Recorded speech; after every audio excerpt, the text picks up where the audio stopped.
বিসমিল্লাহির রহমানির রহিম। বিসমিল্লাহির রহমানির রহিম। আলহামদুলিল্লাহি রাব্বিল আলামিন ওয়াসসালাতু ওয়াসসালামু আলা সাইয়্যিদিল মুরসালিন নবিয়িনা মুহাম্মদ ওয়া আলা আলিহি ওয়া সাহবিহি আজমাইন, আম্মা বাদ। আউযু বিল্লাহি মিনাশ শাইতানির রাজীম। বিসমিল্লাহির রহমানির রহিম। ইন্না আ'তাইনাকাল কাউসার ফাসাল্লি লিরাব্বিকা ওয়ানহার ইন্না শানিআকা হুয়াল আবতার। মহান আল্লাহর সমস্ত প্রশংসা, দরুদ ও সালাম নাযিল হোক প্রিয় নবী মুহাম্মদ সাল্লাল্লাহু আলাইহি সাল্লামের উপর। আল্লাহুম্মা সাল্লি আলাইহি আল্লাহুম্মা বারিক আলাইহি। আজকে আপনাদের সামনে তাফসীর করব সূরাতুল কাউসার। এই সূরার নাম হচ্ছে আল কাউসার সূরা। এই সূরা নাজিল হয়েছে কোথায়, এই সম্পর্কে দুটি মত রয়েছে তাফসীরকারদের। একটি মত হচ্ছে যে এই সূরা নাজিল হয়েছে নবী করিম সাল্লাল্লাহু আলাইহি সাল্লামের মদিনার জীবনে, অর্থাৎ এই সূরা হচ্ছে মাদানী সূরা। আর আরেকটি মত হচ্ছে যে এই সূরা হচ্ছে মক্কি সূরা। তো মক্কি সূরা অথবা মাদানী সূরা হওয়ার অর্থ হচ্ছে কি, যদি কোন সূরাকে বলা হয় যে মাদানী সূরা, তার অর্থ কি মদিনায় নাযিল হয়েছে। আর যদি মক্কি সূরা, তার মানে মক্কায় নাযিল হয়েছে। তো যদি কোন সূরা তাইফে নাযিল হয়ে থাকে, তাহলে তার নাম কি হবে? তাইফের যুদ্ধে গিয়ে, হুনাইনের যুদ্ধে গিয়ে যদি নাযিল হয়ে থাকে, হ্যাঁ, তাহলে আগের কথা ঠিক থাকলো না। জি, এই জন্য সংজ্ঞাটা প্রথম ঠিক করতে হবে।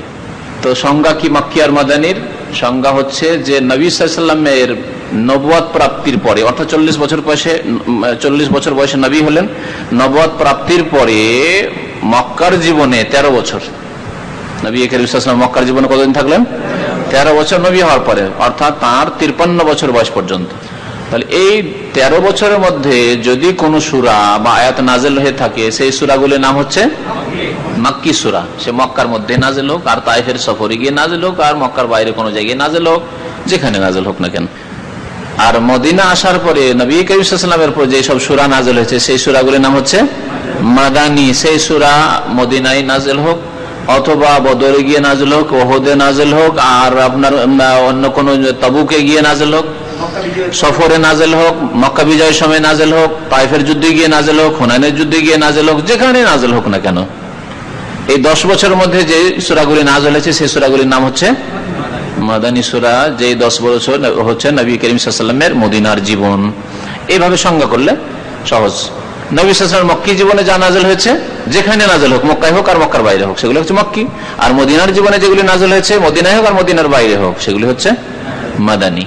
তো এই সূরা কাউসার সম্পর্কে ইখতিলাফ রয়েছে যে এই সূরা কোনখানে নাযিল হয়েছে। কারণ ইখতিলাফ হওয়ার কারণ এই যে নবী সাল্লাল্লাহু আলাইহি ওয়াসাল্লাম এই ক্ষেত্রে স্পষ্ট কোন হাদিসে বলেননি, ইতিহাসের ভিত্তি করে যে এর ইতিহাস কি। এই সূরা কি নবী সাল্লাল্লাহু আলাইহি ওয়াসাল্লামের মক্কার জীবনেই নাযিল হয়ে গিয়েছিল? হয়তো সাহাবায়ে কেরাম থেকে এরকম স্পষ্ট প্রমাণ নেই, সেজন্য পরবর্তীকালে তাবেঈনদের ইখতিলাফ হয়েছে। না মদিনার জীবনে নাযিল হয়েছে। তাহলে এই ইখতিলাফ ইতিহাসের ভিত্তি করে, ঐতিহাসিক জ্ঞানের উপর ভিত্তি করে যারা হয়তো জেনেছেন অথবা মনে করেছেন যে না, এর সাথে মক্কি সূরার সম্পর্ক বেশি, বিষয়বস্তু এরকমই লাগে। কারণ মক্কায় যেসব শত্রুরা ছিল, সেসব শত্রুরাই নবী করিম সাল্লাল্লাহু আলাইহি ওয়াসাল্লামের চরম শত্রু ছিল, এবং নবী করিম সাল্লাল্লাহু আলাইহি ওয়াসাল্লামকে তারা নির্বংশ বলতো, বিভিন্ন রকমের খারাপ উপাধি দিত। এই বিষয়টি এতে রয়েছে, এদিকে দিয়ে লক্ষ্য করে তারা হয়তো মক্কি বলেছেন। তো যাই হোক, এই বিষয় সম্পর্কে এর বেশি আলোচনার প্রয়োজন নেই। মক্কি হইলেও কোরআন কারীমের একটি সূরা, আর মাদানী হইলেও কোরআন কারীমের একটি সূরা। এই সূরা অত্যন্ত গুরুত্বপূর্ণ এবং ব্যাপক অর্থবাহী সূরা। এই সূরায় মাত্র কয়টি আয়াত রয়েছে? 3টি আয়াত রয়েছে, সবচেয়ে ছোট সূরা। অর্থের দিক দিয়ে অত্যন্ত ব্যাপক। আল্লাহ পাক ইরশাদ করেছেন, ইন্না আ'তাইনাকাল কাউসার, নিশ্চয় আমি আল্লাহ হে নবী আপনাকে দান করেছি কাউসার। হে নবী সাল্লাল্লাহু আলাইহি ওয়াসাল্লাম, আপনাকে আমি কি করেছি? আল কাউসার দান করেছি। কাউসার, কাউসারি বললাম, এই জন্যই বললাম যে কাউসারের তাফসীর বা অর্থে বহু মত রয়েছে। সমস্ত মতগুলিকে একত্রিত করতে পারবেন একটি শব্দে, যে শব্দ দিয়ে অনেকেই এর অনুবাদ করেছেন, তা হচ্ছে অজস্র মঙ্গল বা অজস্র কল্যাণ। অজস্র মঙ্গল বা অজস্র কল্যাণ আপনাকে আমি দান করেছি। আল্লাহ পাক নবী করিম সাল্লাল্লাহু আলাইহি ওয়াসাল্লামকে সম্বোধন করে বলছেন, ইন্না মানে নিশ্চয়, আমি আতাইনা দান করেছি আপনাকে আল কাউসার, অজস্র কল্যাণ। ইন্না আতাইনা কাল কাউসার। কাউসার শব্দটির অর্থ অজস্র কল্যাণ, এই জন্য যে কাউসার শব্দটির আসল ধাতু হচ্ছে কাসির। কাসির মানে কি? অনেক। কালিলের বিপরীত। হ্যাঁ, কাসির হচ্ছে কালিলের বিপরীত। কালিল মানে হচ্ছে অল্প, আর কাসির মানে হচ্ছে অফুরন্ত বা অনেক। সেখান থেকে এটি হচ্ছে মোবালাগার শব্দ বা মোবালাগার সেগা। অজস্র কল্যাণ বা মঙ্গল দান করেছি। সেসব অজস্র কল্যাণ মঙ্গল পার্থিব এবং পরলৌকিক, দুনিয়ারও এবং আখিরাতের, পরকালের। সেসব অজস্র কল্যাণের একটি হচ্ছে কাউসার নহর, আর একটি হচ্ছে হাউজে কাউসার। নহর আর হাউজে পার্থক্য আছে, নহর এবং হাউজে পার্থক্য আছে। নহর মানে কি? নদী। আরবিতে যে নাহার বলে, নাহার মানে হচ্ছে নদী। আর হাউজ মানে, হাউজ নদীকে বলে না। হাউজ তো বুঝতে পারছেন যে মসজিদের সামনে যে হাউজ থাকে, কি বলে, চৌবাচ্চা বলে যেগুলোকে, হাউজ। তাহলে আল্লাহ পাক রব্বুল আলামিন রাসূলুল্লাহ সাল্লাল্লাহু আলাইহি সাল্লামকে বিচার দিবসে হাসরের মাঠে হাউজ দান করবেন। এবং একটি নহর রয়েছে, যে নহরটি জান্নাত থেকে প্রবাহিত, সেই নহরের নাম হচ্ছে নাহরুল কাউসার। তো আল্লাহ পাক রব্বুল আলামিন নবী করিম সাল্লাল্লাহু আলাইহি সাল্লামকে হাউজে কাউসার দান করেছেন, এবং কাউসার নামক নহর রয়েছে জান্নাতে, যা দান করবেন নবী করিম সাল্লাল্লাহু আলাইহি সাল্লামকে। কাউসার মানে যে ব্যাপক অর্থটি, তাতে আরো অনেকগুলি অর্থ আসবে, যেগুলি দিয়ে তাফসির করা হয়েছে এই শব্দটির। কেউ কেউ এই শব্দের তাফসির করেছেন যে নবী সাল্লাল্লাহু আলাইহি সাল্লামকে বিরাট শাফাআত দান করা হয়েছে, শাফাআতের ইখতিয়ার তাকে দান করা হয়েছে, যে তিনি একমাত্র বৃহৎ শাফাআত করবেন বিচার দিবসে, আর কোন নবী রাসূল সাহস করবেন না। আর সেই শাফাআতের বড় হাদিসে কিছুদিন আগে শুনিয়েছি যে সমস্ত লোকেরা প্রথম যাবেন তার কাছে, আদম আলাইহিস সালামের কাছে, তিনি অস্বীকার করবেন। চলে যাবেন নূহ আলাইহিস সালামের কাছে, তিনি অস্বীকার করবেন, আমার দ্বারা হবে না, আমার দ্বারা হবে না। চলে যাবেন ইব্রাহিম খলিলুল্লাহ আলাইহিস সালামের কাছে, তিনি অস্বীকার, আমার দ্বারা হবে না। চলে যাবেন মুসা আলাইহিস সালামের কাছে, তিনি বলেন আমার দ্বারা এই কাজ হবে না। চলে যাবেন ঈসা আলাইহিস সালামের কাছে, তিনি বলেন আমার দ্বারা হবে না। চলে যাবেন সবাই প্রিয় নবী মুহাম্মদ সাল্লাল্লাহু আলাইহি সাল্লামের কাছে, তখন তিনি আনা লাহা, আমি এই কাজ করতে পারবো, এই শাফাআত আমি করবো, এটি আমার হক, আমাকে আল্লাহ করার অনুমতি দিবেন। তারপরে গিয়ে সেজদায় অবনত হয়ে যাবেন আল্লাহ পাকের দরবারে। আল্লাহ পাক তাকে হামদোসানা বিভিন্ন রকমের শিখিয়ে দিবেন, তিনি হামদোসানা সেজদায় পড়ে করতেই থাকবেন। তখন আল্লাহর পক্ষ থেকে ডাক হবে নবী করিম সাল্লাল্লাহু আলাইহি সাল্লামকে, যে ইয়া মুহাম্মদ ইরফা রাসাক, হে মুহাম্মদ সাল্লাল্লাহু আলাইহি সাল্লাম আপনি মাথা উঠান, সালতোতা আপনি চান আপনাকে দেওয়া হবে, ওয়াসফা তুশাফা এবং সুপারিশ করেন, আপনার সুপারিশ গ্রহণ করা হবে। তো এই শাফাআত হচ্ছে কাউসারের একটি তাফসীর। তো অজস্র কল্যাণ যখন বলবো, তার মধ্যে শাফাআত তার অন্তর্ভুক্ত। তারপরে শাফাআতের কেউ কেউ তাফসীর করেছেন মাকামে মাহমুদ বলে, প্রশংসিত স্থান বলে। প্রশংসিত স্থান কোনটি? যে সম্পর্কে আল্লাহ পাক বলেছেন ওয়ামিনাল লাইলি ফাতাহাজ্জাদ বিহি নাফিলাতান লাকা আসা আন ইয়াবআসাকা রাব্বুকা মাকামান মাহমুদা। রাতের কিছু অংশে হে নবী মুহাম্মদ সাল্লাল্লাহু আলাইহি সাল্লাম ফাতাহাজ্জাদ বিহি, আপনি তাহাজ্জুদ কায়েম করুন, তাহাজ্জুদ পড়ুন, রাতে ঘুম ত্যাগ করে নামাজ কায়েম করুন, অর্থাৎ তাহাজ্জুদের নামাজ। নাফিলাতান লাক, এটি আপনার জন্য অতিরিক্ত ইবাদত। নফল ইবাদত মানে ফরজের উপর অতিরিক্ত ইবাদত। আসা আন ইয়াবআসাকা, তাহলে সম্ভাবনা রয়েছে যে আন ইয়াবআসাকা রাব্বুকা, আপনার রব আপনাকে পৌঁছিয়ে দেবেন, পাঠিয়ে দেবেন। কোথায়? মাকামাম মাহমুদা, প্রশংসিত স্থানে, মাকাম মাহমুদে পৌঁছে দেবেন। এই মাকাম মাহমুদ কি? নবী করিম সাল্লাল্লাহু আলাইহি সাল্লামের হাদিসে রয়েছে যে সেজদায় যখন পড়বেন গিয়ে নবী করিম সাল্লাল্লাহু আলাইহি সাল্লাম শাফাআত করার জন্য, ওই স্থান হচ্ছে মাকামে মাহমুদ, প্রশংসিত স্থান। যেই জায়গায় নবী করিম সাল্লাল্লাহু আলাইহি সাল্লাম ছাড়া আর কেউ যেতে পারবে না শাফাআত, বৃহৎ শাফাআত করার জন্য, সারা বিশ্ববাসীর শাফাআত করার জন্য। হিসাব নিকাশ হয়ে যাক, তাদের একটা কুল কিনারা লাগুক, এই জন্য যে শাফাআত করবেন। কিন্তু বিদআতপন্থীদের এই মাকাম মাহমুদের অনেক ইসলাম বিরোধী এবং কুফরি শিরকি ব্যাখ্যা রয়েছে। মাকাম মাহমুদের একটি অর্থ করেছে বিদআতপন্থীরা যে আল্লাহ পাক নাকি নবী করিম সাল্লাল্লাহু আলাইহি সাল্লামের জন্য আরশ কুরসি ছেড়ে দিবেন, আর আল্লাহর আরশ কুরসিতে বসিয়ে দেবেন। এমন কুফরি শিরকি কথাবার্তা রয়েছে। আর এমন কিতাবে রয়েছে, যেই কিতাব ভারত উপমহাদেশের মসজিদে মসজিদে নামাজের পরে পরে পাঠ করা হয়, তাতেও রয়েছে। তো এগুলি হচ্ছে বিদাতি কথাবার্তা, আর এগুলি হচ্ছে সীমালঙ্ঘন, বাড়াবাড়ি। তাগুতের ব্যাখ্যা আজকে দুপুরে শুনলেন, বাড়াবাড়ি, যে আল্লাহর আরশ, আল্লাহর কুরসি নবীকে দিয়ে দিবেন, অথচ নবী করিম সাল্লাল্লাহু আলাইহি ওয়াসাল্লাম আল্লাহর বান্দা, সুবহানাল্লাযী আসরা বিআবদিহি, পাক সত্তা, পাক জাত তিনি, যিনি রাতারাতি তার বান্দাকে নিয়ে গেছেন। তাহলে আল্লাহর গোলাম তিনি। কালেমায়ে শাহাদাত মুখস্থ রয়েছে, আপনাদের জানা আছে, আশহাদু আল্লা ইলাহা ইল্লাল্লাহ ওয়া আশহাদু আন্না মুহাম্মাদান আবদুহু ওয়া রাসূলুহু, মুহাম্মদ সাল্লাল্লাহু আলাইহি ওয়াসাল্লাম তার বান্দা এবং তার রাসূল। তাহলে তার বান্দা তার গোলামকে আরশ কুরসিতে বসিয়ে দেবেন, কোথা থেকে আপনি কল্পনা করে নিলেন হে বিদাতি? তো কাউসার সম্পর্কে যতগুলি কল্যাণ নবী করিম সাল্লাল্লাহু আলাইহি ওয়াসাল্লামকে দেওয়া হয়েছে, এই যেগুলি তাফসীর করলাম সেগুলি প্রায়গুলি কোন দিকে গেল? আখিরাতের দিকে গেল, পরলৌকিক। পার্থিব যেসব বৈশিষ্ট্য নবী করিম সাল্লাল্লাহু আলাইহি ওয়াসাল্লামকে দেওয়া হয়েছে সেগুলি তার শামিল। যেমন নবী সাল্লাল্লাহু আলাইহি ওয়াসাল্লামের একটি হাদিস আছে, ওতীতু খামসান লাম ইউতাউনা আহাদুন ক্বাবলি, আমাকে 5টি বস্তু দেওয়া হয়েছে যা আমার পূর্বের কোন নবীকে তা দেওয়া হয়নি। হ্যাঁ, তার মধ্যে যে একটি বলেন দেখি। নসিরতু বির-রুবে মাসিরাতা শাহরিন, 1 মাসের দূরত্বে শত্রু রয়েছে, তবু সে ভীত সন্ত্রস্ত মুহাম্মদুর রাসূলুল্লাহ সাল্লাল্লাহু আলাইহি ওয়াসাল্লাম এবং তার সাহাবায়ে কেরামদের ভয়ে। 1 মাসের দূরত্বে, কোথায় মদিনায় সাহাবায়ে কেরাম রাসূলুল্লাহ সাল্লাল্লাহু আলাইহি ওয়াসাল্লাম, আর কোথায় রোম সাম্রাজ্য আর পারস্য দেশে, তারা ভয়ে এত ভীত সন্ত্রস্ত যে তাদের ঘুম হারাম হয়ে গেছে। আজকেও ইসলামের নাম, ইসলামী জাগরণের নাম, ইসলামের দিকে যুবকরা ফিরে আসছে মুসলিম সমাজের, এই শুনে কাফেরদের ঘুম হারাম হয়ে গেছে। সেজন্য বিভিন্ন নাম দেওয়া শুরু করেছে। কিছুদিন আগে মৌলবাদীর নাম দিতে, এখন সন্ত্রাস নাম দেওয়া শুরু করেছে। ঘুম হারাম হয়ে গেছে। তো এই বৈশিষ্ট্য যে নবী সাল্লাল্লাহু আলাইহি ওয়াসাল্লামকে দেওয়া হয়েছে, সেটি সরাসরি নবী সাল্লাল্লাহু আলাইহি ওয়াসাল্লামকে দেওয়া হয়েছে এবং তাতে থেকে তার উম্মতরা পাবে যত বেশি আল্লাহ রাসূলের আনুগত্য করবে এবং আল্লাহ রাসূলের অনুসরণ করবে, আল্লাহ রাসূল সাল্লাল্লাহু আলাইহি ওয়াসাল্লামের সুন্নতের ভক্ত হবে, তত বেশি তাদেরকে আল্লাহ এই দান করবেন যে কাফের শত্রু তাদেরকে ভয় করবে, ভীত সন্ত্রস্ত থাকবে। এই বৈশিষ্ট্য দেওয়া হয়েছে রাসূলুল্লাহ সাল্লাল্লাহু আলাইহি ওয়াসাল্লাম তার উম্মতকে। আরো দুই একটি বলেন।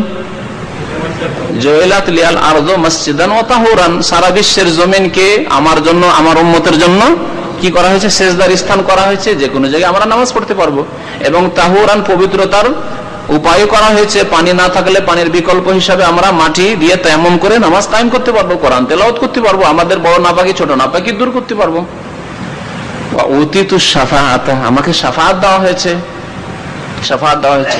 ওহিল্লাত লিয়াল গানাইম, এই উম্মতের জন্য, আমার জন্য, আমার উম্মতের জন্য গনিমতের ধন সম্পদ, কাফেরদের যুদ্ধের ময়দানে ছেড়ে যাওয়া ধন সম্পদকে হালাল করা হয়েছে, আগের উম্মতে হালাল ছিল না। ইলা আখিরি। তো এসব বৈশিষ্ট্য নবী করিম সাল্লাল্লাহু আলাইহি ওয়াসাল্লামকে দেওয়া হয়েছে। পার্থিব বৈশিষ্ট্য এছাড়া বহু বৈশিষ্ট্য আল্লাহ পাক রাসূলুল্লাহ সাল্লাল্লাহু আলাইহি ওয়াসাল্লামকে দিয়েছে। যত উম্মত রয়েছে, যত আম্বিয়া কেরাম এসেছেন, তাদের সবচাইতে বেশি উম্মতের সংখ্যা হবে কার? রাসূলুল্লাহ সাল্লাল্লাহু আলাইহি ওয়াসাল্লামের। এটিও কাউসারের অন্তর্ভুক্ত, যে আল্লাহর নবীর উম্মতের সংখ্যা সবচেয়ে বেশি হবে।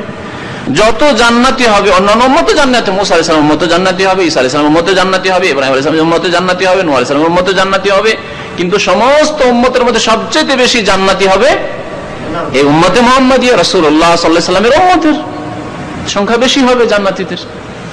এই উম্মতের 70,000 এমন হবেন যারা বিনা হিসাবে, বিনা আযাবে জান্নাতে যাবেন। নবী করিম সাল্লাল্লাহু আলাইহি ওয়াসাল্লাম হাদিস রয়েছে। এই রকমের বৈশিষ্ট্য, বহু বৈশিষ্ট্য নবী করিম সাল্লাল্লাহু আলাইহি ওয়াসাল্লামকে দেওয়া হয়েছে। হ্যাঁ, এটি একটি বৈশিষ্ট্য। তাহলে 5 নম্বর পুরা করে দিন। জাযাকাল্লাহু খাইরান। ওয়া কানান নাবিয়্যু ইউবআসু ইলা কওমি খাসসাতান, নবীদেরকে পাঠানো হয়তো তার স্বজাতির জন্য, যে তুমি ওই এলাকা, ভাই গ্রাম এলাকা নির্ধারিত করে দেওয়া হয়তো, অথবা বংশ নির্ধারিত করে দেওয়া হয়তো, তোমার বংশের জন্য, তুমি অন্য বংশে যাবে না, তুমি তোমার বংশের জন্য শুধু তুমি। ওয়া বুইসতু ইলান নাসি কাফা, এবং আমাকে সারা বিশ্বের মানুষের জন্য পাঠানো হয়েছে, কালোর জন্য, সাদার জন্য, আরবের জন্য, অনারবের জন্য, এশিয়ানদের জন্য, আফ্রিকান, ইউরোপিয়ান, সবার জন্য পাঠানো হয়েছে। আমা আরসালনাকা ইল্লা রাহমাতাল লিল আলামিন ওয়া মা আরসালনাকা ইল্লা কাফাতাল লিন নাস ইন্নী রাসূলুল্লাহি ইলাইকুম জামিআ। এইভাবে আল্লাহ পাক রব্বুল আলামিন কয়েকটি আয়াতে ঘোষণা করিয়ে দিয়েছেন নবী করিম সাল্লাল্লাহু আলাইহি ওয়াসাল্লাম সম্পর্কে, যে তিনি সারা বিশ্ব জাহানের জন্য রহমত স্বরূপ এসেছেন, বিশ্ব জাহানের জন্য হিদায়াত করতে এসেছেন, বিশ্ব জাহানের জন্য তার নিয়ে আসা দিন কোরআন নিয়ে এসেছেন। শুধু সম্মানই না, কল্যাণ করলে সবগুলি আসবে তার মধ্যে। তো বাকি তাফসীর করার আগে এই সূরা সম্পর্কে, এই সূরার ফজিলত সম্পর্কে একটি হাদিস শোনাই। হাদিসটি মুসলিমে রয়েছে, আবু দাউদে রয়েছে, নাসাইতে রয়েছে। আনাস রাদিয়াল্লাহু তাআলা আনহু বর্ণনা করেছেন, বলছেন বাইনা রাসূলুল্লাহ সাল্লাল্লাহু আলাইহি ওয়াসাল্লাম বাইনা আযহরিনা, একবার রাসূলুল্লাহ সাল্লাল্লাহু আলাইহি ওয়াসাল্লাম আমাদের মাঝে ছিলেন, ফিল মসজিদে, মসজিদে। ইদ উগফিয়া ইগফাআতান, হঠাৎ করে তাকে একটু তন্দ্রা আসলো। সুম্মা রাফা রাসা মুবতাসিমান, হঠাৎ করে মাথা উঠালেন মুচকি হাসি হেসে উঠলেন নবী করিম সাল্লাল্লাহু আলাইহি ওয়াসাল্লাম। নবী সাল্লাল্লাহু আলাইহি ওয়াসাল্লাম কখনো জোরে হাসতেন না, অট্ট হাসি তো দূরের কথা, যেটি আমাদের জন্য অপছন্দনীয়, সাধারণ মুসলিমের জন্য অপছন্দনীয় হা হা করে হাসা। কিন্তু আর একটি হাসি হচ্ছে 3 প্রকার, এটা আগে অনেকবার আমি বলেছি, তাই না? এটা হচ্ছে কাহা কাহা, যেটা আরবিতে মানে হা হা করে হাসা, অট্ট হাসি হাসা। আর একটা হচ্ছে দেহেক মানে মধ্যম হাসি হাসা। আর আরেকটি হচ্ছে মুচকি হাসা, শুধু মুখটা হাসি মুখ, কিন্তু তার কোনো আওয়াজ হয় না, হাও হয় না আর আওয়াজও হয় না। এটা হচ্ছে ইবতিসাম বা তাবাসসুম। নবী সাল্লাল্লাহু আলাইহি ওয়াসাল্লাম এই হাসির জন্য উৎসাহিত করেছেন, তাবাসসুমুকা ফি ওয়াজহি আখিকা লাকা সাদাকা, তুমি তোমার মুসলিম ভাইয়ের সাথে কোন মানুষের সাথে মুচকি হাসি হেসে সাক্ষাৎ করবে, এটি সাদকা হবে, সাদকার নেকি পাবে। তুমি 1 রিয়ালও খরচ করলেন না, 1 পয়সা খরচ করলেন না, কিন্তু আপনি সাদকার নেকি পেলেন। হাসি মুখে কথা বললেন, সালাম আলাইকুম, কেমন আছেন ভাই, ভালো আছেন, নেকি পেয়ে গেলেন আপনি সাদকা। এটি ফকির মিসকিন কিছু চাইলো আপনার কাছে, ভাই দিতে পারলাম না, মনে কিছু নেবেন না, একটু হাসি মুখে বললেন, আপনি মনটা খারাপ করে না।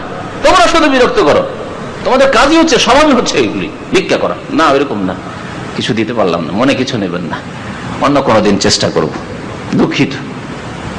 হয়ে গেল সাদাকা, পয়সা দিতে পারলেন না, সাদাকা হয়ে গেল। যে কোনো ভাইয়ের সাথে, সে গরিবের সাথে হোক আর সুখীর সাথে হোক। তো নবী করিম সাল্লাল্লাহু আলাইহি ওয়াসাল্লাম মুচকি হাসি হাসতেন, এই অভ্যাস আমাদের করা উচিত। দেখেন অনেকে অভ্যাস না করার কারণে হাসতে পারেন না, মুচকি হাসি দেখা হইলে অভ্যাস করেন আপনি। অনেক ভালো গুণগুলি মানুষকে নিজে অভ্যাস করে নিয়ে আসতে হয়। হয়তো আপনার মানে জন্মগত এই গুণটি নেই, কিন্তু আপনি কোরআন এবং হাদিস জানার পরে সেটাকে কাজে পরিণত করলে আপনার ওই অভ্যাস হয়ে যাবে, তখন ওটা আপনার প্রকৃতিতে চলে আসবে।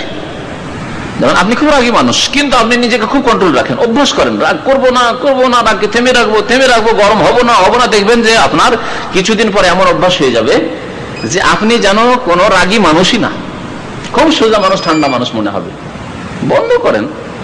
তো এর উদাহরণ দিয়েছে ওলামায়ে কেরামরা, আজকালকার একটি উদাহরণ দেখে খুব চমৎকার। বলছে নতুন যে গাড়ি শিখে ড্রাইভার, ও গাড়ি চালায় তখন কেমন ভাবে চালায়, চাবি যখন ঢুকায় তখন ওটাও দেখে।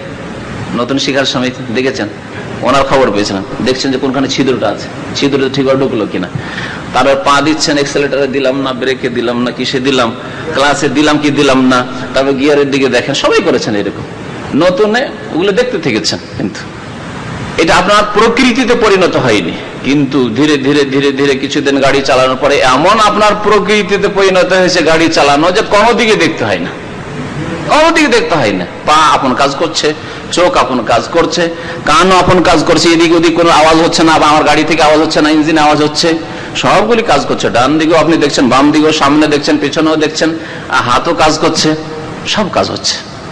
এটা আপনার নেচারে, প্রকৃতিতে পরিণত হয়ে গেছে। এখন ওই রকমই আপনি রাগী মানুষ, আপনি আপনার মধ্যে কিছু খারাপ দোষ আছে, কিন্তু ভালো গুণগুলি যখন নিয়ে আসবেন আর ওটার অভ্যাস করবেন, প্র্যাকটিস করবো, আমি ভালো কাজে প্র্যাকটিস করবো, ভালো চরিত্রে প্র্যাকটিস করবো, তখন দেখবেন যে আপনি ভালো মানুষ হয়ে গেছেন তখন আপনি কিছুদিন পরে। তো আমাদেরকে এরকম করে নিজেকে গড়ে তুলতে হবে, আমাকে তো গড়ে তুলতে হবে, আপনাকে গড়ে তুলতে হবে, আমাদের ছেলে মেয়েদেরকে গড়ে তুলতে হবে, এইভাবে গড়ে তুলতে হয়, নিজেকে গড়ে তুলতে হয়। সবাই জন্মগত ভালো মানুষ হয় না, আবার অনেকে জন্মগত ভালো হলেও খারাপ পরিবেশ পাওয়ার কারণে সে খারাপ হয়ে যায়। যাক, ওইদিকে আর যাচ্ছি না। কি বলছিলাম, যে মুস্কি হেসে উঠলেন নবী করিম সাল্লাল্লাহু আলাইহি ওয়াসাল্লাম, মাথাটা উঠিয়ে দেখলেন। বললাম, আমরা বললাম, মা আযহাকাকা ইয়া রাসূলুল্লাহ, হে আল্লাহ রাসূল, আপনি কি কারণে হাসলেন? কাল, বললেন রাসূলুল্লাহ, লাকাদ উনজিলাত আলাইয়া আনাফান সূরা, আমার নিকটে এখনই একটি সূরা নাযিল হয়েছে, ফাকারা, পড়লেন, বিসমিল্লাহির রহমানির রহিম, ইন্না আতাইনাকাল কাউসার ফাসাল্লি লিরাব্বিকা ওয়ানহার, ইন্না শানিয়াকা হুয়াল আবতার। সুম্মা কাল, তারপর বললেন, আতাদরুনা মাল কাউসার, তোমরা কি জানো যে কাউসার কি? কুলনা আল্লাহু ওয়া রাসূলুহু আ'লাম, সাহাবারা বললেন যে আল্লাহ এবং তার রাসূল ভালো জানেন, বেশি জানেন।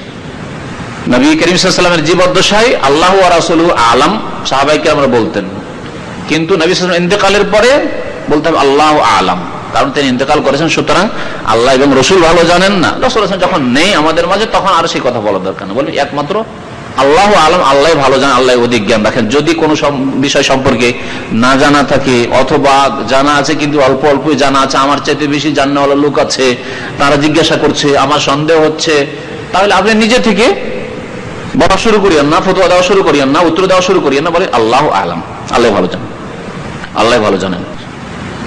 সাহাবারা ভালো করে জানতেন যে রাসূলুল্লাহ সাল্লাল্লাহু আলাইহি ওয়াসাল্লাম আমাদের চাইতে বেশি জানেন, আর আল্লাহ তো ভালো জানেনি, বেশি জানেনি। তো তাই বলতেন, হতে পারে নবী সাল্লাল্লাহু আলাইহি ওয়াসাল্লাম এমন কোন নতুন কথা বলবেন, আমরা জানি না। তারপরে আয়াত সূরা নাযিল হয়েছে এই মাত্র, কাউসার মানে কি করি বা আমরা বলতে পারি। তো বলেন আল্লাহু ওয়া রাসূলুহু আ'লাম।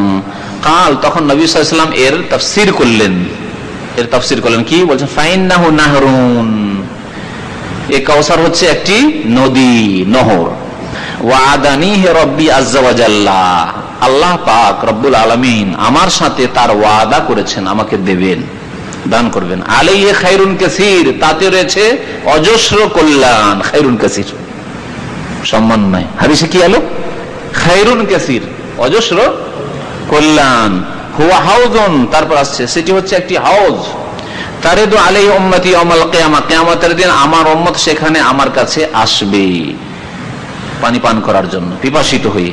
আনিয়াতু আদাদু নুজুমিন ফিস সামাই, সে হাউজের যে পাত্রগুলি, পান পাত্র, গ্লাস, পেয়ালা, পান পাত্র, এগুলির সংখ্যা হবে আকাশের তারকারাজির সমান।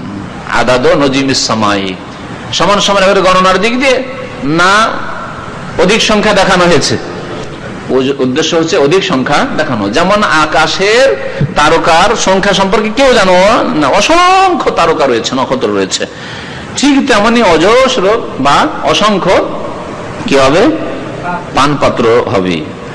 ফায়ুখতালাজুল আবদু মিনহুম, ফায়ুখতালাজুল আবদু মিনহুম, যখন তারা আসবেন তাদের মধ্য থেকে কিছু লোককে বাধা দিয়ে দেওয়া হবে।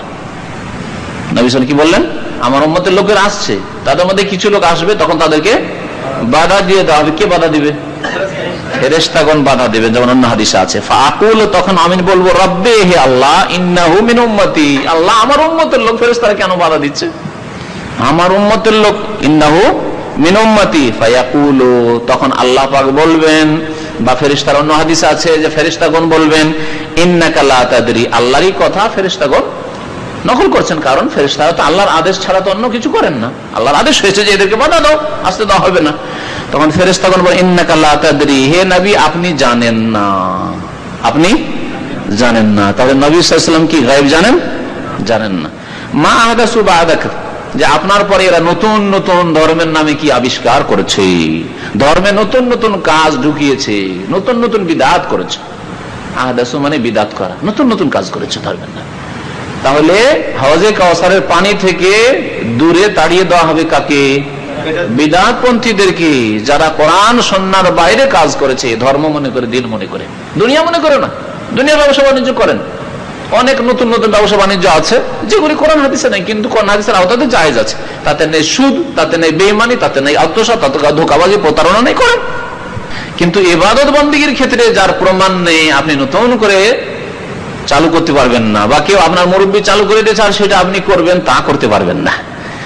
ইবাদতকে সীমিত রাখতে হবে সুন্নতের মধ্যে, যে নবী সাল্লাল্লাহু আলাইহি ওয়াসাল্লাম থেকে প্রমাণিত আছে করবেন, তার অতিরিক্ত করা যাবে না।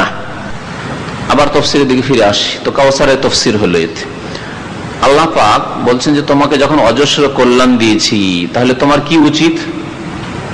শুকরিয়া আদায় করা উচিত। তাই আল্লাহ বলছেন, ফাসাল্লি লিরাব্বিকা, সুতরাং আপনি আপনার রবের উদ্দেশ্যে সালাত কায়েম করুন, নামাজ পড়ুন, ওয়ানহার, এবং কুরবানি করুন। ওয়ানহার, ওয়ানহার, নাহার হচ্ছে উট জবাই করা। উটের কুরবানিটাই আরবদের মধ্যে যেহেতু বেশি ছিল, আর উঁটি তারা পুষতো, সেই জন্য এখানে নাহারের কথা বলা হয়েছে। আর ছাগল গরু জবাই করাকে জাবাহ বলা হয়। ওয়ানহার মানে জবাই করুন, অর্থাৎ আল্লাহর জন্য কুরবানি করুন আপনি। তো আল্লাহর জন্যই নামাজ কায়েম করুন, আর আল্লাহর জন্যই কুরবানি করুন। নামাজের মাধ্যমে আপনি শুকরিয়া আদায় করবেন, আল্লাহ আপনাকে, আপনার উম্মতকে অজস্র কল্যাণ দিয়েছেন, কাউসার দিয়েছেন। আর আপনি কুরবানির মাধ্যমে আল্লাহর শুকরিয়া আদায় করবেন, আপনার উম্মতেরা কুরবানি করার মাধ্যমে আল্লাহর শুকরিয়া আদায় করবে, নিজে খাবে, গরিব গরিব মিসকিনকে খাওয়াবে। ইন্না শানিআকা হুয়াল আবতার, নিঃসন্দেহে আপনার শত্রু। শানে মানে হচ্ছে, আসলে এর শাব্দিক অর্থ হচ্ছে আপনার বিদ্বেষী, আপনার বিরুদ্ধে বিদ্বেষ পোষণকারী, যে হিংসা রাখে, শত্রুতা রাখে, অন্তরে বিদ্বেষ রাখে, তাকে শানি বলা হয়। আকা, কাপ আপনার। তো আপনার শত্রু, আপনার বিরুদ্ধে বিদ্বেষ পোষণকারী হচ্ছে হুয়াল আবতার, কি নির্বংশ। নির্বংশ আবতার মানে নির্বংশ। আবতারের শাব্দিক অর্থ হচ্ছে যে এমন পশু যার লেজ থাকে না, লেজ কাটা। গরু আছে কিন্তু গরুর লেজ কাটা, তো বলবেন যে এই গরুটি হচ্ছে আবতার। এমন কোন পশু জন্তু যার লেজ কাটা রয়েছে একে বলে আবতার। বাতার মানে কোন জিনিস কেটে দেওয়া, আর আবতার মানে লেজ কাটা। তো আরবরা যাদের সন্তান সন্ততি থাকতো না তাদেরকে তারা কি বলতো? আবতার বলতো, লেজ কাটা। লেজ কাটা দেখতে যেমন খারাপ লাগে, তেমনি যার ছেলে মেয়ে নেই অথবা মেয়ে তো আছে কিন্তু ছেলে নেই, তাদের সম্পর্কে তাদের মন্তব্য ছিল এই যে মরে গেলে শেষ। স্বামী স্ত্রী আছে, হয়তো বিয়ে শাদী করেছে কিন্তু ছেলে মেয়ে নেই, তার মরে গেলে ওর বংশ ক্লোজ ওখান থেকে, তাই না? অথবা ছেলে নেই মেয়ে আছে, তো মেয়েরা বিয়ে শাদী দিল, অন্যের ঘরে চলে গেল, তাদের যে ছেলে মেয়ে হইলো সেগুলি অন্য বংশের হইলো, অন্য বংশের অন্তর্গত, নিজের বংশের আর কেউ থাকলো না। সেই জন্য এইরকম লোকদেরকে আরবরা কি বলতো? আবতার বলতো। নবী করিম সাল্লাল্লাহু আলাইহি সাল্লামের ছেলেগুলি জন্ম হলো, কিন্তু আল্লাহর হিকমতে আল্লাহ পাক দিলেন এবং নিয়ে নিলেন, বাল্যজীবন আল্লাহ পাক নিয়ে নিলেন। ইসলামের শত্রু কাফের আবু জাহল, আবু লাহাব, এরকম কাফেরদের তখন বলার সুযোগ হয়ে গেল নবী করিম সাল্লাল্লাহু আলাইহি সাল্লামকে, তখন তারা আবতার বলতে। দেখো মুহাম্মদ বড় বড় কথা বলে, মুহাম্মদ বলে কত শ্রেষ্ঠ, আল্লাহর খাস বান্দা, আর আল্লাহ রাসূল এসেছে, আবতার নির্বংশ, মরে গেলে শেষ, তার নাম নেওয়ার কেউ থাকবে না।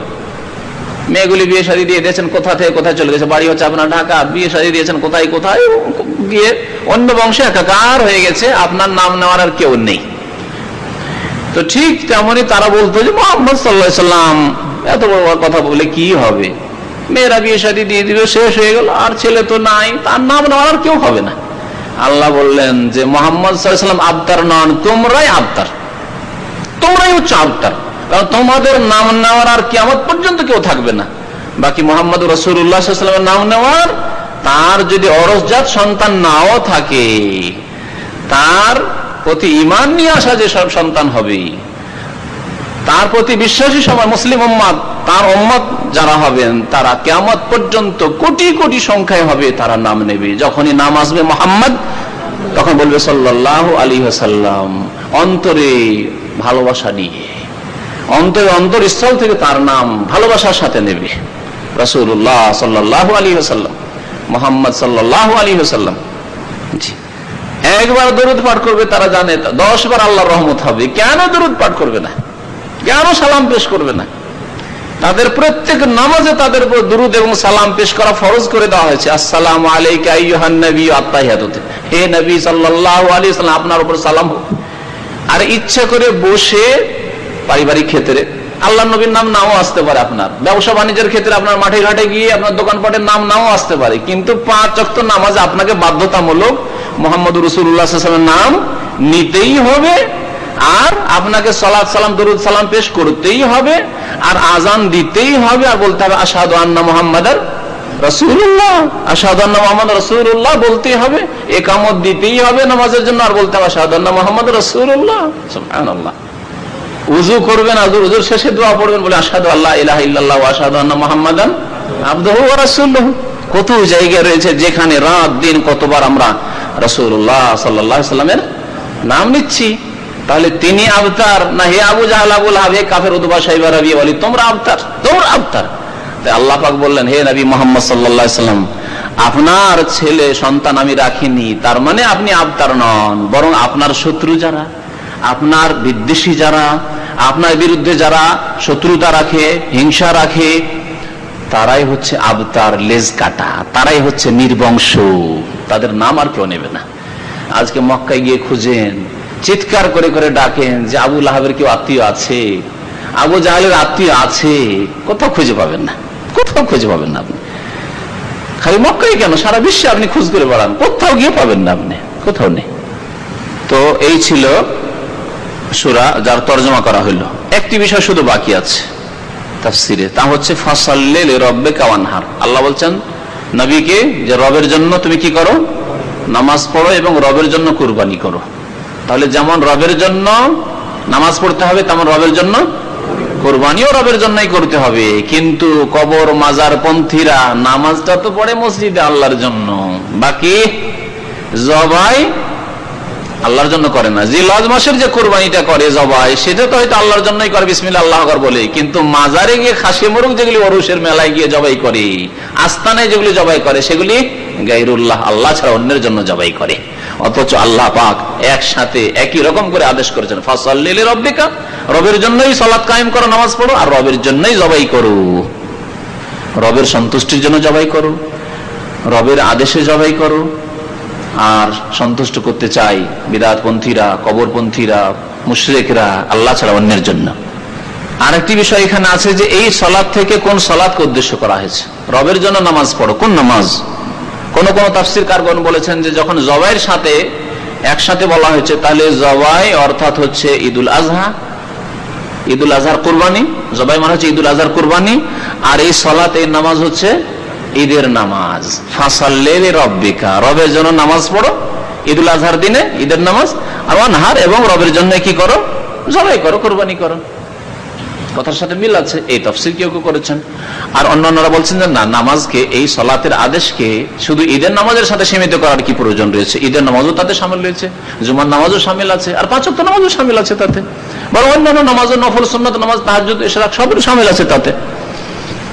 ফাসাল্লি লিরাব্বিকা, রবের জন্য যে কোনো নামাজ পড়ো, ফরজ পড়ো, আর ওক্তিয়া নামাজি পড়ো, আর জুমার নামাজি পড়ো, আর সুন্নতি পড়ো, আর বেতরি পড়ো, সমস্ত নামাজ রবের জন্য পড়ো।